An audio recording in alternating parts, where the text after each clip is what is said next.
Hello everyone. In the last video, we created the register for a workshop topic. We used nodes to ask the question, store answer, branch on the selected session and end the topic cleanly. Today we are going to improve on how the topic understands the user input. So if I'll talk about right now, the topic works, but it is still quite strict and the user has to answer the question in the way we designed them. Now, in a real world conversation, people do not always follow the perfect path. They may say something like sign up Sarah for the deep dive or book me into Flow Basic session. And the entities help with that. So an entity is a type of information that an agent can recognize from what the user says. It could be an email address, a date, phone number, person's name, or even the custom business value like the workshop session. So in this video, we'll look at the pre-built entities, custom entities, synonyms, smart matching, regex entities, slot filling, proactive slot filling, and advanced entity settings on the question node. Then we'll update our registration topic so it can understand the workshop names, user names, and the email more naturally. And let's check the setup of entities step by step in the lab. I am in the Copilot Studio dashboard now, and if you'll go to our agent, which is PSC Workshop Assistant,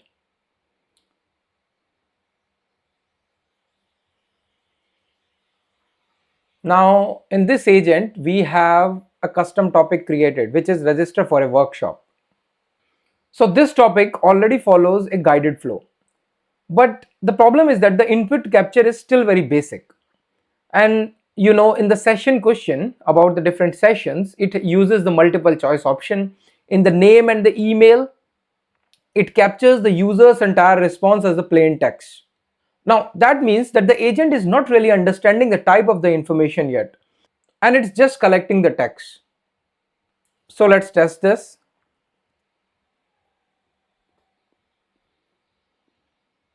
So now we have to choose among these topics. So then the full name, and let's try for the email ID. So instead of email ID, if I'm just providing the name again, it doesn't matter. So which workshop, AI workshop, and the whole process is completed. And because it's taking the information in the plain text, it's not even checking whether it's an actual email address or not. So for this reason, we want to introduce the entity. So entity is the type of information that the agent can recognize from the user input. For example, if the user types an email address, then the email entity will recognize the value. Same goes with date and time, username, and all those. And the important point is that the entities help the agent extract the structured information from the natural language itself. So let's see where are the entities. So if we'll go to the settings and click on entities, these are the pre-built entities. So now you will see age, boolean, city, color. For example, let's click on age. So if someone is writing I'm 19 years old, so the entity is 19 years. So it's just taking the 19 by itself. If someone is writing 5-year-old instead of writing in the numerical values, then still it's taking the value. So same way, if we'll go to the email address, if someone is writing the email address like this, it's pulling up that value. If someone is using the prefix or the suffix, still it pulls out that value. And these are the pre-built entities which are already available in the Copilot Studio. So pre-built entities are very useful for the common information types, but they do not know our business specific terms. Now, if I'll talk about our project, the Copilot Studio does not automatically know what is deep dive, what should it mean, what is flow basic, that it's similar to Power Automate basics. And for that, we need to create a custom entity. Now, custom entity are of two types. If you'll go here, add an entity, new entity. So you see there are two types of custom entity. One is closed list and another one is regular expression. So closed list is a fixed list of allowed values and you can use the synonyms also there. However, in the case of regular expression, it matches a structured pattern. For example, like the employee ID, ticket number, credit card number, all those are used usually in the form of regular expression. Now let's start by creating a closed list entity. So let's first provide the name and the description. So I'll name this entity as workshop session. And what it does, it recognizes the PSC workshop titles and the common phrases being used. Now, how you can add it? You type the list of entity, for example, agents deep dive, add, and then you can add the synonyms. For example, for agent deep dive, we can add deep dive or advanced agents. So like this, you have to define all this. But there is another way. Let's delete this. You can directly upload a file. So let me upload the file. So workshop session entity I have already created and I'll show you. So now introduction to the Copilot. It's intro, Copilot Studio intro, getting started. Same with the Power Automate Basic, Power Automate, Automate Basic, Flow Basic.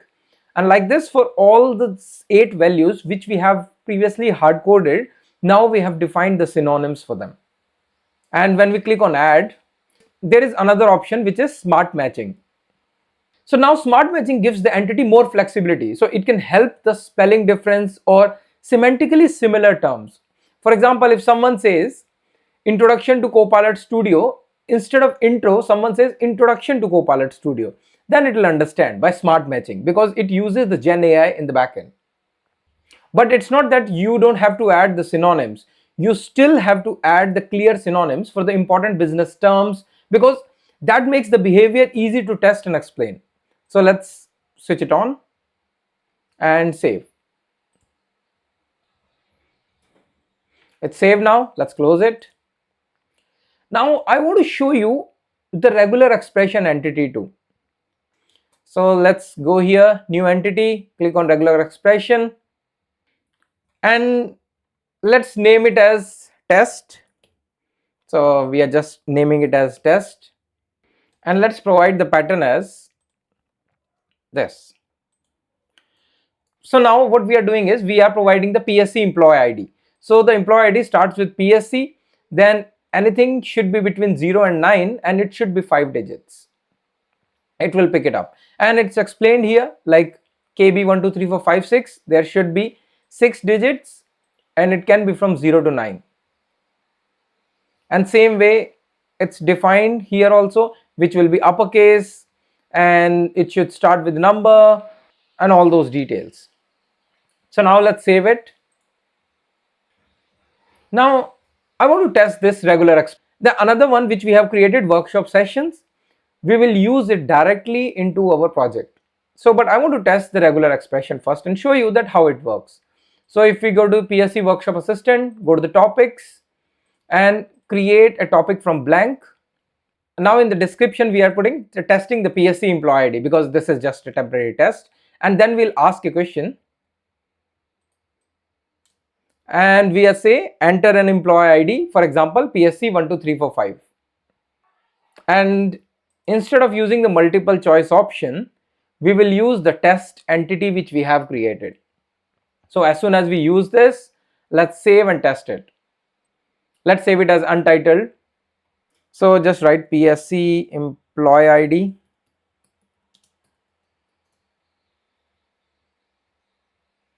enter a PSC employee ID, so we'll write PSC 24567. So thank you for providing the PSC employee ID. But now let's provide something else. PSC 1 2 3 4 5 6 7 8, like more numbers.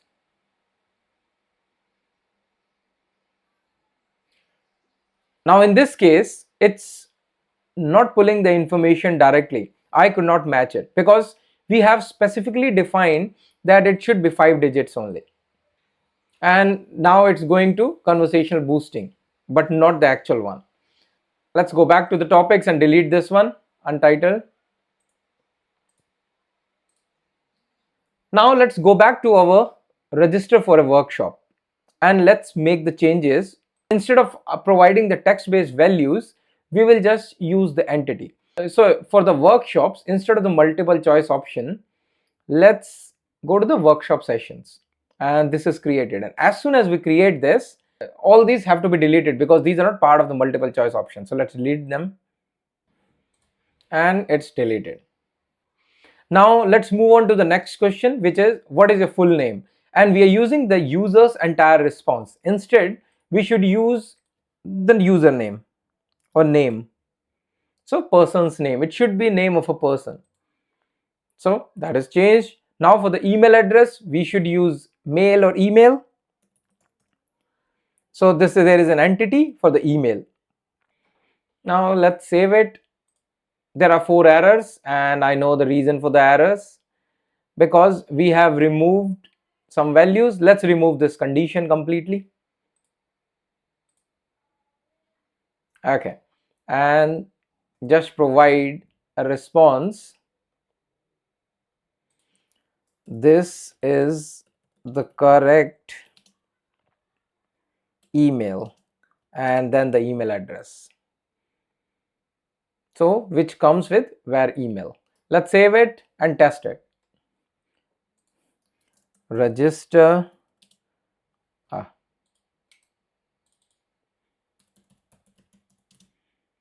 for workshop, and now it didn't give me the multiple choice options, so I can write anything differently. So for example, flow workshop, and we'll test this later. Right now I just want to show the email one, name, and let's put something else. Let's provide Shailendra again, and it'll ask the question again.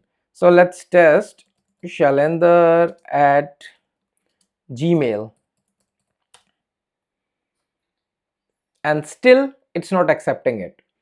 .com, and perfect. Now it's asking the next question, and that's how we can make sure that it's not picking up any random values. Now there are a few other things which I want to show you. So if we go to these questions and go to the properties, because we have used these sessions, go to the properties. There are 3 properties: question behavior, entity recognition, and the interruptions. So if we'll go to the question behavior, there is a skip behavior. Now skip behavior controls whether the question is skipped if the variable already has a value, and this matters for proactive slot filling. So if the user has already said that the session or the name at the start, then the agent will skip the question instead of asking again. And you can define whether you want to skip or you want to ask every time. So if it has the values within that session, it will pick up that. And then the reprompt, how many times it has to prompt, because did you notice when I was providing the wrong email? So how many times it has to repeat it. So if you want to randomize the retry prompt, you can provide it here too. Now if we'll go back to entity recognition, so this is the entity which is created by the Copilot Studio because it's used by the Power platform in the backend. So additional entity validation lets you add the power function condition on top of the entity recognition. For example, you want to say that it should end with small letters or caps, and specific conditions you can add here. Or if you'll go to the formula, so you can provide the formula. For example, so you can provide the formula that if it ends with lowercase of psc.com, then it should be applied. So I'm not doing that, I'm keeping it simple. Now include metadata that gives you both the normalized values and the exact word that the user typed. So if the include metadata is turned on, the variable becomes a record. So you use dot value for the recognized value and the dot literal for the exact text that was used. And this is useful for auditing or user-friendly messages. But it changes the variable shape. And for this lab, I'm not turning it on for the main flow because our existing condition already expects the session value directly. Now, if we go back, interruptions. So now interruptions control whether the user can switch to the another topic while answering a question. So if a user answer accidentally triggers another topic, instead of filling this question, you can restrict those interruptions. So you can select all and it should not be allowed, that it cannot go to escalate, goodbye, and all those different topics. But for now, we are allowing it. And now let's remove this message which we are sending and add our waitlist condition again. So add a condition, and instead of providing it manually, let's change to the formula. So let's click here, go to the formula, copy it, copy the formula. So what we are doing is we are checking the topic variable session, and it will be Power Automate Basic or session or security and governance. So let's insert it. Now this is still going to work, and the reason is because in the closed list, whatever value, similar value we provide like synonyms, but it will only take the value which we want. And then we have to send a message, this session is full and you are added to waitlist. And for other one, we can add function like the variable name is successfully added, and let's save it. And let's try this. Now let's say register for a workshop.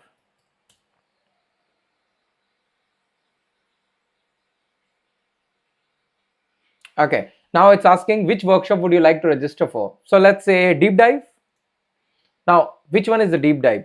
But let's see, Shailendra, and let's provide the correct email address.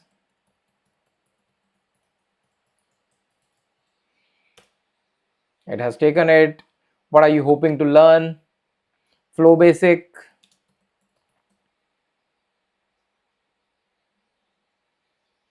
And Shailendra is successfully added because the agent deep dive was not part of that condition. So let's try. So if we'll go to our condition, it's for security and Power Automate. So let's try Power Automate Basics. Register for workshop. Now there is a spelling mistake, and let's see if it will accept it or not. Perfect, it has. So let's just say Flow Basics, full name and email address,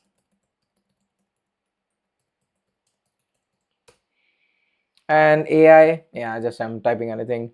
There is no condition here. The session is full. Now it has automatically picked up the Flow Basic as Power Automate Flow Basic or Power Automate Basic, because when we go to the entity in the settings, in the workshop, so whatever the different value you provide, it picks up this value which we define. And this is the slot filling. So the user typed a natural phrase, the entity recognized the official value, and the topic stored that value in that variable. Now this brings us to the end of the video. So in this video, we improved the registration topic by adding the entity based capture. We looked at the pre-built entities, custom closed entities, synonyms, smart matching, regex entities, slot filling, proactive slot filling, and advanced question node settings. So in the lab, we created a workshop session entity, updated the session question, changed the name and the email to capture the user's pre-built entities, and tested natural inputs like deep dive. And this makes the agent feel more natural. The user no longer has to follow an exact button path every time. So in the next video, we'll go deeper into the variable so that we can understand where the values live, how scope work, and how to use the captured values across the agent. And that's all for this video. See you in the next video.